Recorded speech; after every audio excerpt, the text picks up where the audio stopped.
Good morning students. Students आज हम लोग क्वेश्चन ब्रैकेट लेक्चर 1 पढ़े थे, उसका कुछ कैलकुलेशन बचा हुआ था। उसी कैलकुलेशन को हम लोग आगे आज देखेंगे। तो बच्चों हम लोग आज जो इक्वेशन 5.30 था उसी के लिए हम लोग कैलकुलेशन जो रिमेनिंग पार्ट था वही हम लोग आगे प्रोसीड करेंगे। उस इक्वेशन 5.30 के जो दो पॉजिटिव टर्म थे उनकी एडिशन की हम लोग ने वैल्यू निकाला था लास्ट में,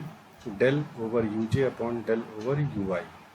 आज बच्चों इक्वेशन 5.30 के जो दो निगेटिव टर्म्स हैं उन दोनों को हम लोग निकालेंगे। तो देखिए बच्चों, जो पहला निगेटिव टर्म था उसमें वो ये था summation L varies from 1 to 2n, summation के varies from 1 to n, summation M varies from 1 to n, del Q के upon del you I into del P के upon del you L into del U L upon del Q M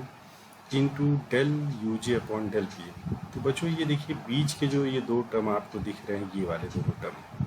इसमें ये देखिए L, ये L पे जब आप सम करेंगे तो आपको मिलेगा डेल पी के अपॉन डेल क्यू, और ये समीशन जो है हट जाएगा। तो देखिए आपको मिलेगा ये इज इक्वल टू समीशन के varies from 1 to n, summation M varies from 1 to n, del Q के upon del you I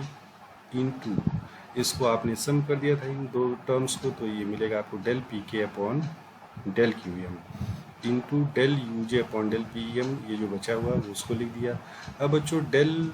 P के upon del Q m zero हो जाएगा, इस वजह से ये पूरा टर्म आपका ज़ीरो हो जाएगा। क्यों? क्योंकि डेल पी के और डेल क्यू एम में पी और क्यू जो है एक दूसरे से इंडिपेंडेंट है, इस वजह से इसकी वैल्यू ज़ीरो हो जाएगी। इसी तरह से बच्चों जो लास्ट लेक्चर में क्वेश्चन 5.30 का एक और निगेटिव टर्म था उसको हम लोग देखते हैं। तो उसमें आपके पास ये टर्म था, सेकंड वाला negative term, summation L varies from 1 to 2n, summation के varies from 1 to n, summation M varies from 1 to n, del Q के upon del you l, del P के अपॉन डेल यू आई,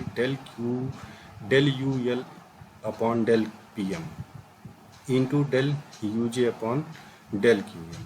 तो बच्चों जब आप इस यल पे सम करेंगे, देखिए पहला टर्म और तीसरा टर्म, ये जिसमें आपको यल दिख रहा है यहाँ पर और यहाँ पर यल दिख रहा है, जब आप इसको सम और इसको सम करेंगे पहले तीसरे टर्म पर यल के ऊपर, तो आपको मिलेगा समीशन के varies from 1 to n, summation M varies from 1 to n। L पे आप सम कर रहे हैं तो देखिए आपको मिलेगा डेल क्यू के अपॉन डेल पी एम, ये देखिए ये टर्म बचेगा और यहाँ नीचे वाला टर्म ये डेल पी एम बचेगा, और बाकी के जो टर्म हैं डेल पी के अपॉन डेल यू आई, देखिए डेल पी के अपॉन डेल यू आई लिख दीजिए, और del you J upon del Q m है उसको ऐसे लिख दीजिए। ठीक है, अब बच्चों इसमें देखिए डेल क्यू के अपॉन डेल पी एम फिर है, यही टर्म जीरो हो जाएगा क्योंकि पी और क्यू एक दूसरे से इंडिपेंडेंट होते हैं, इस वजह से देखिए वैल्यू ज़ीरो हो गई। तो इस तरह से बच्चों हम लोग ने जो इक्वेशन 5.30 के जो चार टर्म्स थे, दो पॉजिटिव दो नेगेटिव, तो अगर इन दोनों को ऐड करेंगे तो इसकी वैल्यू ज़ीरो आ जाएगी। तो वहाँ पर बच्चों जब वैल्यू आप रखेंगे तो दो पॉजिटिव टर्म के समीशन की वैल्यू आएगी del you J upon del you i, क्योंकि लेफ्ट साइड आपका आप इसी के लिए कैलकुलेशन कर रहे थे, summation over l varies from 1 to 2n curly bracket u l comma u I into close bracket u l comma u j is equal to del you J upon del you i, जिसको हम लोग क्रोनिका delta आई जे कहते हैं। बच्चों मैं उम्मीद करूंगा कि आपको ये सेकंड पार्ट। अब बच्चों हम लोग थर्ड पार्ट प्रूव करते हैं। तो देखिए वी हैव थर्ड पार्ट में close bracket q i comma q j is equal to, अब डेफिनेशन का यूज़ करते हुए आप ये लिखेंगे, तो आपने लिखा summation k varies from 1 to n in bracket del q i upon del Q k del q j upon del P k minus del q i upon del P k del q j upon del Q k, क्योंकि देखिए ये ऊपर वाला term तो as it is लिखते हैं, ये वाला टर्म देखिए दोनों यहाँ पर भी ऐसे लिखा है, बस ये नीचे वाला ऑर्डर रिवर्स हो जाता है। तो बच्चों जब ऑर्डर रिवर्स हो जाएगा तो देखिए आप इसमें देखिए ये term del q j upon del P k, ये पी और क्यू इंडिपेंडेंट है इसलिए ये टर्म जीरो हो जाएगा, और इसी तरह से सेकंड वाले में आइए तो del q i upon del p की ये वैल्यू जीरो हो जाएगी, इस वजह से ये जीरो हो जाएगा। तो देखिए कि नीचे यहाँ एक्सप्लेन भी किया गया है कि कौन कौन से टर्म जीरो हो रहे हैं, तो ये वाला टर्म जीरो हो रहा है और ये वाला टर्म जीरो हो रहा है, इस वजह से ये पूरी वैल्यू जीरो हो गई। ठीक, इसी तरह से बच्चों हम लोग close bracket p i comma p j निकालेंगे तो देखिए आपको मिलेगा समीशन के varies from 1 to n in bracket del p i upon del Q k del p j upon del P k minus del p i upon del P k, order reverse हो जाएगा, into del p j upon del Q k. अब आप देखिए बच्चों इसमें आपको ये पहला टर्म देखिए, ये पी और क्यू एक दूसरे से इंडिपेंडेंट है, और यहाँ पे देखिए इसमें ये वाला टर्म सेकंड वाला ये भी इंडिपेंडेंट है पी और क्यू, तो ये वाला टर्म ज़ीरो हो जाएगा, इस वजह से ये पूरा टर्म ज़ीरो हो जाएगा, ये वाला यहाँ ज़ीरो हो जाएगा, इस वजह से ये पूरा टर्म ज़ीरो हो जाएगा, ज़ीरो माइनस ज़ीरो ज़ीरो हो जाएगा। तो इस तरह से ये थर्ड वाला भी बच्चों आपका प्रूफ हो गया। ओके, तो देखिए बच्चों इसीलिए ये क्लोज ब्रैकेट पी आई पी जे की वैल्यू आपको मैंने बताया है क्यों ज़ीरो हो गया है, तो ये आपको यहाँ ज़ीरो दिखा दिया गया। अब आइए बच्चों फोर्थ वाले पोर्शन पे, तो फोर्थ वाले पोर्शन में आपको देखिए close bracket q i comma p जे इसकी वैल्यू निकालनी है। तो फिर आप डेफिनेशन का यूज़ करते हैं, क्यू आई पी जे लिख लीजिए, यहाँ भी क्यू आई पी जे,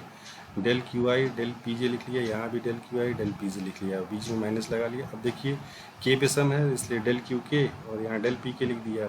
और फिर यहाँ पर ऑर्डर रिवर्स कर दीजिए, माइनस डेल पी के और यहाँ डेल क्यू के हो गया। तो फाइनली लिखने का तरीका ये आपको समझा रहा था मैं। तो close bracket q i comma p j equal मिलेगा आपको समीशन के ओवर के